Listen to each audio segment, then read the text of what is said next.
If it seems strange I was so calm back there with Jarface, it was because I wasn't as alone and defenseless as I looked. And I'm not talking about my little hide hackers in their sheaths, or their big brothers curving out my gums, pretending any were Tom terrorists at that point. Up above, you might remember, there was a feline silhouette in a window. Well, that wasn't just any common meower of the town having a quiet evening spectating a Tom battle or two. It was actually a cat god. You heard that right. Now, I'm not exactly sure where the truth lies here. I'm not claiming to have all the answers unless we're talking mouse management. See, this type of thing falls into the category of philosophy, which is just a fancy term for cat wisdom. And it's a very deep drain, the kind that just gets darker the further you go, until you come to a metal grate and simply can't go any further, at least until you're starved enough to squeeze through. But even then you only manage to slip your head past and are soon jammed at the ribs, floundering round like a rat in the jaws with nowhere to turn. I consider myself something of a philosopher type, so I do spend some time brooding on various matters, particularly during groom time in my sofa den. But not brooding like a bird. Nothing is hatching under me and squawking for grubs. I don't know how anyone could have a proper think with all that racket. And so putting my mind to the cat god question, I eventually came to understand it like this. These silhouetted cats, high up in their glowing windows, high up near the heavens, are actually higher forms of felines looking down on meowfolk and watching over us even. I want to make extra clear I'm not talking about any old Mr. Whiskers in a window, bird watching with his snack bowl, street snooping, or even stargazing for that matter. Please don't go worshipping every cat you look up at in a building. The cats I'm describing are special, and here is how you tell them apart. They will only appear in the highest windows after dark, sitting alone and striking a noble feline figure, and the bright glow behind them will be the only light in the building. That's how you will know a cat god has appeared before you, and that you're one lucky feline for a night. These are the most magnificent cats in all creation. And my idea is that whenever they had the chance, they would try to look after cats like me and my mother and other decent cats down below. Sure, they exist, decent cats, despite my grumbling, cats just trying to sink their teeth into someone edible, fight the good fight against a scum-tom, survive another lunar cycle to strike a fence-top pose against a full beaming moon and make that neighborhood a more elegant place. I figure the cat gods would have the most excellent senses and be able to locate prey everywhere. And then they could somehow mislead it into the paths of those good cats I mentioned, to be caught for meowfolk meals. I knew that because sometimes you'd catch something special, and up above you'd see the telltale silhouette of a cat god looking down, perfectly still, perfectly aware, as if they knew exactly what was going to happen before it did, the outcome of every hunt and the fate of every critter in the game. And when this happened, I'd always make sure to gaze up and acknowledge them for looking out for us, crying out a little thankful mew or two. Why they don't appear in daylight, I haven't quite worked out. It could be that there are simply too many hindwalkers about and they don't want to be spotted and mobbed by the maniacs. Or maybe they do appear, but just in a place I haven't discovered quite yet. Now, they don't just help with belly matters, these cat gods. They also help with hounds and other hostiles in your midst.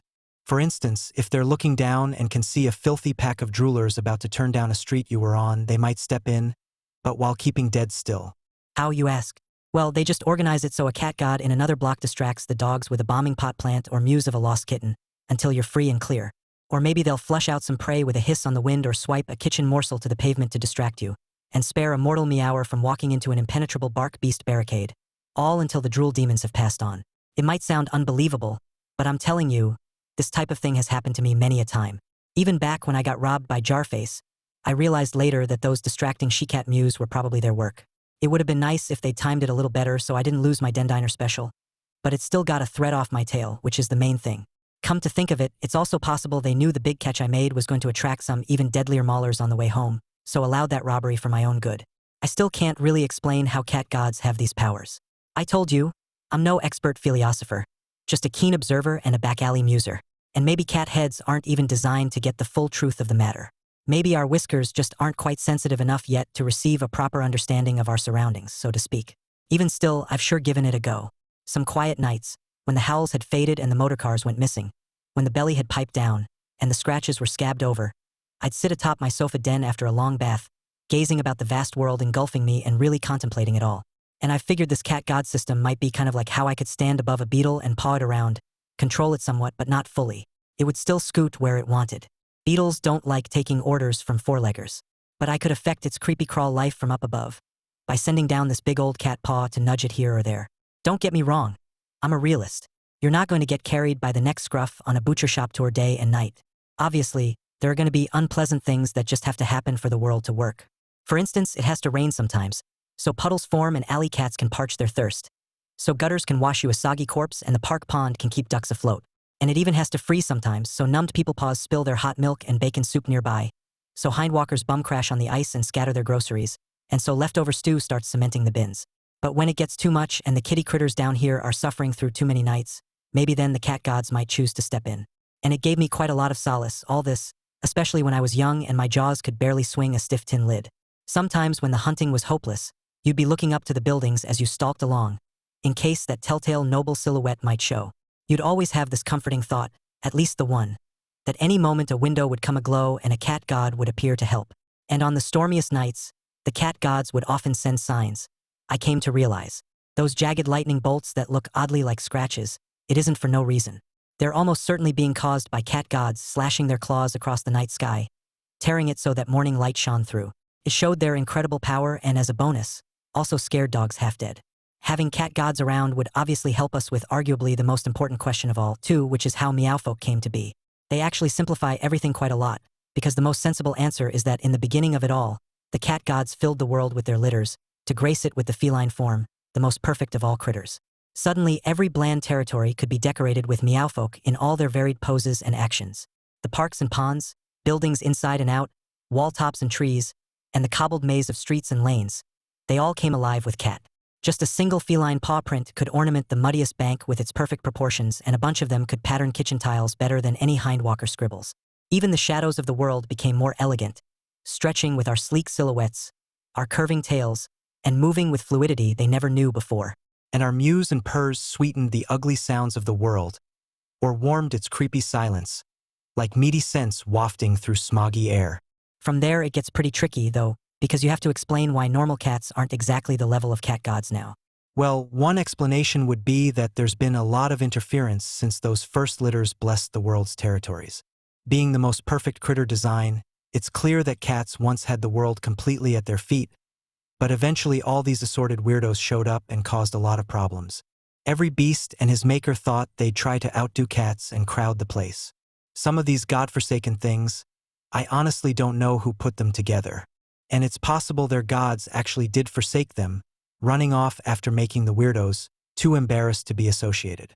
But unfortunately, cat gods probably lost track of a lot of kitties in the mayhem, especially when the hindwalkers started building their crazy, den-stacked towns sliced up with cobble mazes. And so then the new litters started arriving everywhere, the litters from the original litters, then the litters from those, and some weren't quite up to scratch, which for some reason is just a fact of life when you're growing creatures down here. Things mess up. Look at plants who don't even have moving parts to worry about and still can't always get it right. You'll see a rose in a yard that normally sprouts perfect red flowers with ease, and then one day a malformed misfit will appear that disgraces the whole bunch and needs to be pruned off by the grower and tossed away. Well, it's easy for the rose master there to just reach down and clean things up, but with the critter mayhem I'm talking about, it wasn't so easy for the divine felines to clean their own coat of muck, so to speak. With that, and all the negative influences and other troubles and plagues, maybe cats just went more and more astray from their original perfection. That doesn't mean we aren't still the best critter design around, just that maybe we were once even better. I suppose that's kind of depressing to think about, but with a bit of help from above, maybe we can claw our way back to where we once were. Whether I've got all this right or wrong about the cat gods and their ways, I'm not sure, but I don't think I'm too far off. And with some dedicated philosophizing, I might just have it sorted one day. Give me time, I'm no bent-whiskered old Barney just yet.